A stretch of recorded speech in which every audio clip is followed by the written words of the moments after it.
Let's talk about the top 5 quarterbacks in this upcoming draft class. At number 5, I have Will Howard. Will Howard has been rising in the rankings ever since Ohio State won a national championship. Howard has a pretty good arm and is an underrated rusher. Think Daniel Jones type fantasy upside. And I honestly believe if he lands in a system that lets him learn and develop for a year or two, he could turn into a fantasy relevant starter. For potential landing spots, I see Seattle and the LA Rams, and I would consider drafting him within late second or early third draft pick in your Superflex rookie drafts. At number 4, I have Jalen Milroe. Most everyone listening knows about Milroe's elite fantasy upside with his rushing potential, but the big question is if NFL teams trust him as a passer. Fantasy-wise, if he gets a chance to start, he's got Jalen Hurts or Justin Fields type potential. I could see him being a strong fit in Pittsburgh or with the New York Jets. I would consider drafting him in the second round of my Superflex rookie drafts. At number 3, I have Jackson Dart. Dart is a well-rounded prospect with solid mobility, a pretty good arm, and a really good deep ball. And if he lands in a spot that can develop him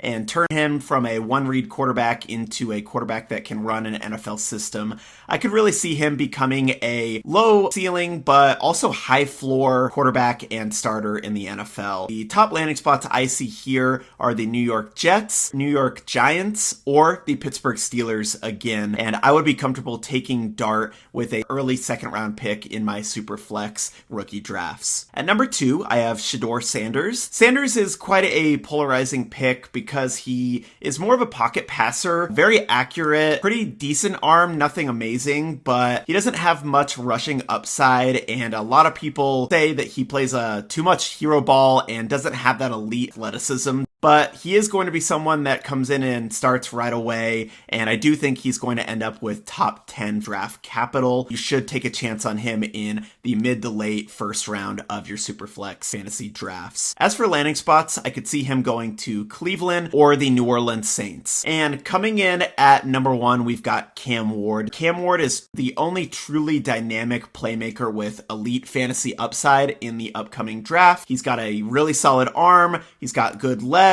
and he has the potential to turn into a fantasy cheat code a la Cam Newton. As for the draft selection, I do not see him getting out of the top 5 of Superflex draft picks, and I'm comfortable taking him as early as the 102. I do not see him falling past the Tennessee Titans, or if for some reason he doesn't go number 1, he's not falling outside of the top 3 of the NFL draft. That's my top 5 quarterbacks in this draft class. Who's too high? Who's too low? Let me know in the comments below.